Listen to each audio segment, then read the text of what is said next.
So there was a big breaking story right as we were going on the air today, and I want to share it with you. It has to do with the second assassination attempt of Donald Trump. Now, our pal Benny Johnson, who's right over there on that channel next door to us here on this platform. We love Benny, and by the way, he loves us. He sort of laid it out there on X, so let's go through his tweet real fast. DOJ revealed that Trump assassin Ryan Ruth tried to buy military weapons from Ukraine to kill Trump, including a rocket launcher. Ruth asked the Ukrainian military for a Stinger or RPG to take out Trump because Trump would be bad for Ukraine. Ruth goes on to say the weapons of war that are paid for and supplied by the U.S. military get lost all the time on the battlefield, and no one would miss them. Has Ukraine illegally smuggled U.S. weapons to kill other world leaders or state enemies? Benny asks. Most importantly, the Ukrainian government knew about the Trump assassination in advance.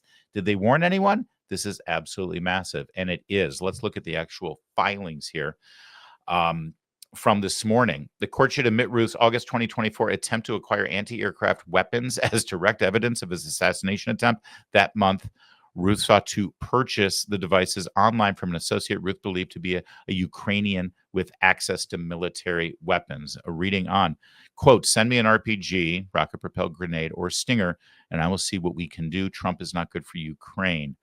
I need equipment so that Trump cannot get elected. However, you are at war, so those items lost and destroyed daily, one missing would not be noticed. Do you think Trump will be good for Ukraine? Those are direct quotes from his interactions. And I think it is fair to say that if these interactions were with people within the chain of command of the Ukrainian military, what did they do and who did they notify? And by the way, if they did notify people that they were interacting with in the Ukrainian military, Ukrainian government, or more importantly, in the U.S. government, in the U.S. military, what did we do? Because let's not forget, this is August of 2024. Joe Biden was president. Merrick Garland was attorney general. Christopher Wray was FBI director. Did they act on this? Did they ignore this? That's our man. That's what he wanted to buy. Let's not forget that Mr. Ruth was a constant protester on behalf of the Ukrainian war effort. He was radicalized by this. We've seen it in his writings. We've seen it in multiple appearances on social media that he participated in and in legacy media. He was obsessed with the effort in Ukraine, and he hated Donald Trump because Donald Trump has expressed skepticism about continuing U.S. aid for that war effort because, well, like most rational, reasonable people, President Trump has wondered what the end game here is. What does success look like? Why are we demanding that Putin leave all Ukrainian territories when in 2014, when Joe Biden was vice president, Barack Obama was president, they literally did nothing when he took the Crimean Peninsula? And can we work out a negotiated peace so that Ukrainians will stop being murdered? I think it's fair to say that if you really care about the Ukrainian people, you might want to move toward a negotiated peace ultimately, because that would result in less Ukrainians, fewer Ukrainians being murdered.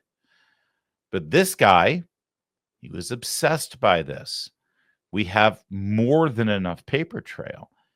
Here he is protesting in Kiev, specifically on behalf of that war effort. It's not a far stretch to see in these court filings that he specifically asked his allies in the Ukrainian military to get him some weaponry so that he could kill Trump. Flash forward to a week later, and he's sitting there on the golf course with Trump in his sights before, thankfully, the Secret Service.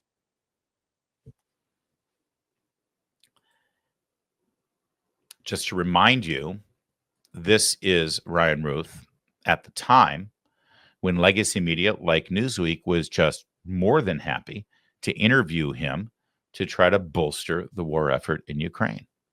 Tell me who you are and why are you here? I'm 56 from the U.S. From North Carolina originally. So live in Hawaii now. So flew all the way from Hawaii here. So the question as far as why I'm here, to me, a lot of the other conflicts are gray, but this conflict is definitely black and white. This is about good versus evil.